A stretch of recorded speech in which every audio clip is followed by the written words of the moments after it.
सोचो, एक सिंपल सा लड़का बॉम्बे जैसे शहर में बड़ा आदमी बनने का सपना देख रहा है। ये कहानी है हर्षद मेहता की, एक ऐसे इंसान की जिसने अपने सपनों को हकीकत में बदलने की ठान ली थी। ये थे हर्षद मेहता, जिनका नाम 1980 और 90 के दशक में शेयर मार्केट से जुड़ गया। उस समय का शेयर मार्केट एक रहस्यमयी और रोमांचक जगह थी, जहां हर कोई जल्दी अमीर बनने का सपना देखता था। वो कोई बड़े फाइनेंशियल विज किड नहीं थे, बस एक मिडिल क्लास परिवार का लड़का जिसके अंदर सफलता पाने की जबरदस्त भूख थी। उनके पास न तो कोई खास शिक्षा थी और न ही कोई बड़ा बैकग्राउंड, लेकिन उनके पास था एक अदम्य आत्मविश्वास और मेहनत करने का जज्बा। उन्होंने अपने करियर की शुरुआत एक जॉबर से की, छोटे लेवल का स्टॉक ब्रोकर। लेकिन हर्षद के सपने बड़े थे। वो जानते थे कि अगर उन्हें कुछ बड़ा करना है तो उन्हें अपनी सीमाओं को पार करना होगा। उन्हें ट्रेडिंग फ्लोर का एक्साइटमेंट, जल्दी पैसा बनाने का थ्रिल और दौलत और पावर का लालच था। हर दिन उनके लिए एक नया अवसर लेकर आता था और वो हर अवसर को भुनाने के लिए तैयार रहते थे। हर्षद में एक अलग ही कैरिस्मा था और मार्केट को समझने की गजब की काबिलियत।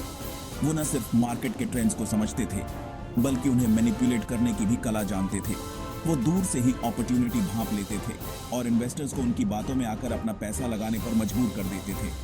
उनकी बातों में एक ऐसा जादू था कि लोग उन पर आंख बंद करके विश्वास करते थे। उनकी तरक्की बहुत तेजी से हुई, ऑलमोस्ट अनबिलीवेबल। कुछ ही सालों में वो एक छोटे से जॉबर से एक बड़े स्टॉक ब्रोकर बन गए, जिनके पास करोड़ों का साम्राज्य था।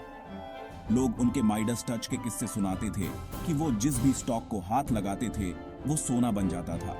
हर कोई उनके सक्सेस का राज जानना चाहता था, लेकिन हर्षद के पास इसका कोई सीधा जवाब नहीं था। वो अपने समय के लेजेंड बन गए, बिग बुल जिन्हें लगता था कोई हरा नहीं सकता। उनकी सफलता की कहानियां हर किसी की जुबान पर थीं और वो एक आइकन बन गए थे। लेकिन एक्स्ट्रॉर्डिनरी सक्सेस की हर कहानी की तरह यहाँ भी एक काला सच छुपा था। हर्षद की सफलता के पीछे कई ऐसे राज थे जो धीरे धीरे सामने आने लगे। हर्षद के एम्बिशन की कोई सीमा नहीं थी और वो अपने रास्ते में कुछ भी आने नहीं देते थे, कानून को भी नहीं। उन्होंने कई बार नियमों को तोड़ा और अपने फायदे के लिए सिस्टम का मिसयूज किया। जो सफलता की चाहत से शुरू हुआ था वो जल्द ही धोखे और मैनिपुलेशन के जाल में फंस गया, जिसके नतीजे पूरी इंडियन फाइनेंशियल सिस्टम को हिलाकर रख देंगे। हर्षद मेहता की कहानी एक ऐसी कहानी है जो हमें सिखाती है कि सफलता का रास्ता कभी-कभी कितना खतरनाक हो सकता है। हर्षद मेहता का सफर भी दूसरों की तरह एक साधारण नौकरी से शुरू हुआ, बॉम्बे कॉटन एक्सचेंज में एक क्लर्क के रूप में। बॉम्बे कॉटन एक्सचेंज में क्लर्क की नौकरी करते हुए हर्षद ने अपने चारों ओर के माहौल को बारीकी से देखा और समझा। ट्रेडिंग फ्लोर की हलचल के बीच उन्होंने हर चीज को स्पंज की तरह सोख लिया।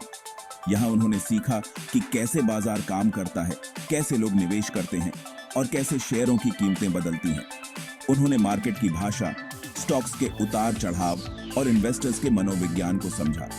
ये समझ उनके लिए एक मजबूत नींव साबित हुई। उन्हें एहसास हुआ कि असली ताकत इंफॉर्मेशन में है और वो इसे इकट्ठा करने में माहिर बन गए।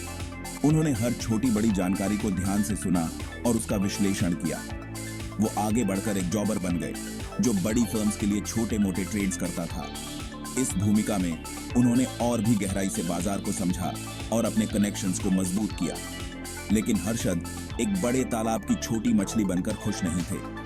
उन्हें और कुछ चाहिए था और उन्होंने 1980 के दशक के तेजी से बढ़ते शेयर बाजार में एक अपॉर्चुनिटी देखी। 1980 के दशक में भारतीय शेयर बाजार में एक नई ऊर्जा और उत्साह था। हर्षद ने इस मौके को पहचाना और इसे भुनाने का फैसला किया। इंडिया अपनी अर्थव्यवस्था को खोल रहा था और फॉरेन इन्वेस्टर्स इसमें पैसा लगाने के लिए बेताब थे। यह समय हर्षद के लिए एक सुनहरा अवसर था। हर्षद ने अपनी खुद की फर्म शुरू की, grow more research and asset management, और इन्वेस्टर्स को बहुत ज्यादा रिटर्न का वादा करके आकर्षित करने लगे। उनकी फर्म ने जल्दी ही निवेशकों का ध्यान खींचा और बड़ी मात्रा में पूंजी जुटाई। उन्होंने सफलता की एक इमेज बनाई, अपनी दौलत और कनेक्शंस का दिखावा किया।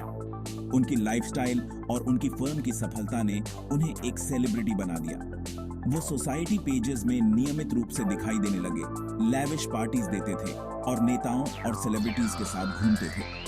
उनकी पार्टियों में शहर के सबसे प्रभावशाली लोग शामिल होते थे। उनका कैरिस्मा लोगों को अपनी ओर खींचता था और उनका कॉन्फिडेंस लोगों को प्रभावित करता था। उनकी बातों में एक जादू था जो लोगों को उनकी ओर आकर्षित करता था। लोग उनकी एनर्जी और आसानी से पैसा कमाने के वादे से खींचे चले आते थे। हर्षद ने अपने निवेशकों को विश्वास दिलाया कि उनके साथ निवेश करना एक सुरक्षित और लाभदायक सौदा है। वो मार्केट मूवर बन गए थे।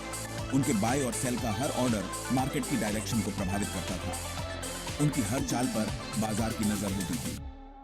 वो अब सिर्फ एक स्टॉक ब्रोकर नहीं थे, वो बिग बुल थे, शेयर बाजार के अनडिस्प्यूटेड किंग। उनकी सफलता की कहानी ने उन्हें एक जीवित किंवदंती बना दिया। हर्षद मेहता का नाम अब भारतीय शेयर बाजार के इतिहास में सुनहरे अक्षरों में लिखा गया था। हर्षद मेहता का शीर्ष पर पहुंचना केवल उनके कैरिस्मा या मार्केट की समझ की वजह से नहीं था। यह उनकी गहरी समझ और सिस्टम के लूप होल्स का फायदा उठाने की क्षमता का परिणाम था। एक सक्सेसफुल इन्वेस्टर के पीछे धोखे का एक जाल बिछा हुआ था। हर्षद ने अपने फाइनेंशियल नॉलेज का इस्तेमाल करके एक ऐसा जाल बुना जिसमें कई लोग फंस गए। उन्होंने बैंकिंग सिस्टम में लूप होल्स का फायदा उठाया, नियमों को अपने हिसाब से तोड़ा मरोड़ा। बैंकिंग सिस्टम में कई खामियां थीं जिनका हर्षद ने बखूबी फायदा उठाया। उनका हथियार बैंक रिसीट्स, कागज के साधारण से टुकड़े जो आगे चलकर उनकी बर्बादी का कारण बने। ये रिसीट्स उनके लिए एक पावरफुल टूल थे जिनका इस्तेमाल उन्होंने बड़े पैमाने पर किया। उनकी चाल का सबसे बड़ा हथियार था ready forward, RF deals, banks के बीच शॉर्ट टर्म लेंडिंग का एक तरीका। आरएफ डील्स का इस्तेमाल करके हर्षद ने एक इंट्रिकेट फाइनेंशियल वेब तैयार किया। बैंक्स आरएफ का इस्तेमाल गवर्नमेंट सिक्योरिटीज के बदले एक दूसरे को शॉर्ट टर्म फंड्स लेंड करने के लिए करते थे। यह एक सामान्य प्रक्रिया थी, लेकिन हर्षद ने इसे अपने फायदे के लिए ट्विस्ट किया।